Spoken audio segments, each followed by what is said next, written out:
మీరు అనుకున్నట్టుగా television card కోసం కాదు. ఈ సర్వే పెన్షన్ కోసం కాదు. ఈ సర్వే తెలంగాణ ప్రాంతంలో మా ఆర్థిక స్థితిగతులు ఏంటివి, తెలంగాణ ప్రాంతంలో మా విద్యాపరంలో ఎక్కడున్నాం, తెలంగాణ ప్రాంతంలో మా ఉద్యోగ సంఖ్య ఎక్కడ, తెలంగాణ ప్రాంతంలో మా నిరుద్యోగ బిడ్డల పరిస్థితి ఉంది. ఇలాంటి ఆర్థిక, సామాజిక, విద్య, వైద్య, ఉద్యోగ రకమైనటువంటి అనేక విషయాల మీద సమాచారం సేకరించడం కోసమే ఈ ప్రయత్నం చేశాం తప్ప ఈరోజు టెలివిజన్ కార్డు కూడా అంత సంకుచితమైనటువంటి ఆలోచనతో ఈ సర్వే జరగలేదు. ఈ సర్వేలో ఖచ్చితంగా టెలివిజన్ కార్డు ఇచ్చేటప్పుడు క్రాస్ చెక్ చేసుకుంటాం కావచ్చు, ఇలా బియ్యం కార్డు ఇచ్చేటప్పుడు క్రాస్ చెక్ చేసుకోవడం పనికొస్తూ కావచ్చు, కానీ దాని ఆధారంగా మాత్రమే ఇచ్చేటువంటి అంత చిన్న ఆలోచన ఈ ప్రభుత్వాలు లేవని చెప్పి నేను విజ్ఞప్తి చేసుకున్నాను అధ్యక్ష. రెండవ అధ్యక్ష, మేమన్న బయటికి పోయినాం మలేషియాకు పోతే మలేషియాలో ఉన్నటువంటి ఆ ఎంప్లాయీస్ ఏమన్నారంటే, అన్న ఒక్కరోజు కోసం సర్వేకి వచ్చిపోయినామన్నారు. అంటే ప్రపంచవ్యాప్తంగా తెలంగాణ గడ్డ మీద పుట్టిన బిడ్డలు ఇంత గొప్పగా స్పందిస్తూ ఉంటే మనం ఇక్కడ ఉన్న వాళ్ళుగా స్పందించాల్సింది పోయి దాన్ని అర్చించాల్సింది పోయి మనం ఇలా నా ఇంటికైతే సర్వే రాలేటువంటి పద్ధతులు చెప్తూ ఎట్లా అధ్యక్ష ఇవాళ అధ్యక్ష ఇంతకుముందు మా బాయ్సాబ్ చెప్పిండు అధ్యక్ష, దసరా పండుగకు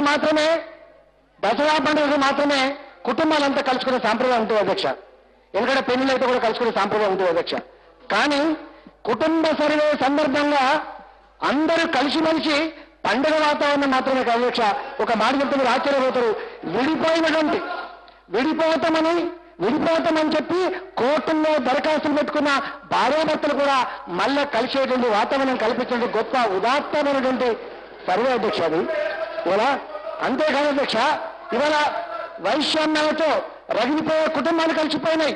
అన్నదమ్ముల మధ్య ఏదైతే వైవిధ్యంలో వాళ్ళు కలిసిపోయిందో ఒక్క మాటలో చెప్పాలంటే మళ్ళీ తెలంగాణ రాష్ట్రం వచ్చిన తర్వాత మళ్ళీ మన అందరం కూడా ఈ పల్లెల్లో గతాన్ని తర్కించుకొని గతాన్ని అంటే యాద్ చేసుకొని ఇలా గడిచేటువంటి వాతావరణం వచ్చింది.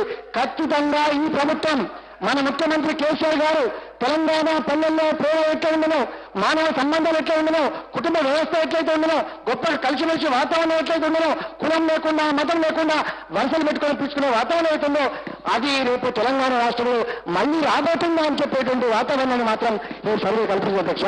ఖచ్చితంగా ఇవాళ ఒక్క మాట మాత్రం నేను చెప్పదలుచుకున్నా, ఈ సర్వేలో తెలంగాణ ప్రాంతంలో ఒక 90% సమగ్రమైన సమాచారం మా దగ్గర ఉంది. ఖచ్చితంగా ఇవాళ మన ముఖ్యమంత్రి గారు ఈ ప్రభుత్వం ఖచ్చితంగా 57 సంవత్సరాలుగా తెలంగాణ ప్రజానికం ఏం కోల్పోయిందో ఆ కోల్పోయినటువంటి ప్రజానికానికి అన్ని అందించడమే ఎజెండాగా, దాని రూపకల్పనే మా ఎజెండాగా ఖచ్చితంగా అదే దిశలో మా ప్రణాళికలు రూపొందించుకోబోతామని చెప్పి మనం చేస్తే అధ్యక్ష. మేము అనేక పథకాలు ఇవాళ ప్రకటిస్తున్నప్పుడు మీరు అనుకుంటాను సాధ్యమైద్దా అని చెప్పి అనుకుంటున్నాను అధ్యక్ష.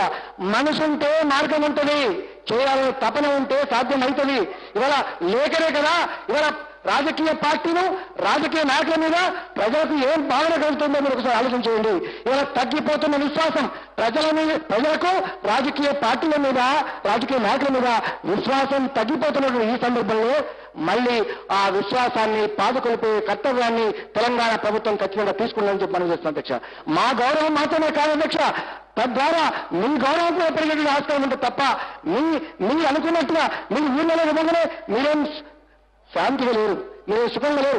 ఏ ఊరికి పోయినా ఊళ్ళో ఏమిస్తా అధ్యక్ష, బిడ్డ నా భర్త చనిపోయి నాకు పెన్షన్ ఇవ్వండి, బిడ్డ నాకు ఇల్లు కట్టేయండి. మీరేదైతే ఇప్పటిదాకా బాధ నిలుపుకుంటారో, మీరేదైతే టెన్షన్ పడుతున్నారో ఆ టెన్షన్ నుంచి మీరు బయటపడేసే మార్గానికి సోపానమే ఈ సమగ్ర సర్వే విషయాన్ని మీరు మర్చిపోకండి అధ్యక్ష. అంతేకాదు అధ్యక్ష, ఇవాళ గతంలో మా జానవి గారికి లేరు, పంచాయతీ మంత్రిగా ఉండే, ఒక్కొక్క కోటి రూపాయల కోసం గీతక్క దగ్గరకు వచ్చేది, అక్క దండం పెడితే ఒక కోటి రూపాయలు రోడ్డు ఇవ్వచ్చేది. కానీ ఇవాళ ఈ తెలంగాణ ప్రభుత్వం మన ప్రభుత్వం మన రాష్ట్రంలో దరఖాస్తు ఇచ్చి దండం పెట్టే పరిస్థితి ఉన్నది గుర్తుపెట్టుకోండి. సమగ్రమైన సర్వే మొత్తం మా జానారెడ్డి గారి కాన్ఫరెన్స్ కావచ్చు, మా జీవరెడ్డి గారి కాన్ఫరెన్స్ కావచ్చు, రేపు మా రేవంత్ రెడ్డి గారి కాన్ఫరెన్స్ కావచ్చు, మీ అందరి కాన్ఫరెన్స్లలో ఊరికి నీళ్ళిచ్చే పథకం రేపు చేపట్టబోతున్నాం. నీ ఇంటింటికి నిర్మించే పథకం చేపట్టబోతున్నాం. నీ కాన్స్టిట్యూన్సీ లో ప్రతి రోడ్డు కూడా మీరు దరఖాస్తు పెట్టకుండానే బాధ్యత కలిగిన ప్రభుత్వం కాబట్టి రోడ్లు వేసే కార్యక్రమం కూడా శ్రీకారం చేతుబుద్ధం మనం చేస్తున్నాం. మీరు చూడండి, ఇలా మేము చెప్తా ఉంటే మీరు మనం అనుకుంటూ వస్తున్నారు ఈ ప్రభుత్వానికి విజయం లేదు, ఈ ప్రభుత్వానికి దృక్పథం లేదు, ఈ ప్రభుత్వం తుపాకీ రాముడి కథ చెప్తున్నారు. తుపాకీ రాముడు రేపు రేపు పోలిపోతుంది అధ్యక్ష. ఇవాళ ఖచ్చితంగా ఇవాళ ఈ ప్రభుత్వానికి పాలించేదని నైతికత లేదని చెప్పారు అధ్యక్ష. ఈ ప్రభుత్వానికి పాలించే నైతిక హక్కు ఉందా లేదనేది మా ప్రాక్టీస్ ద్వారా తెలియదు అధ్యక్ష.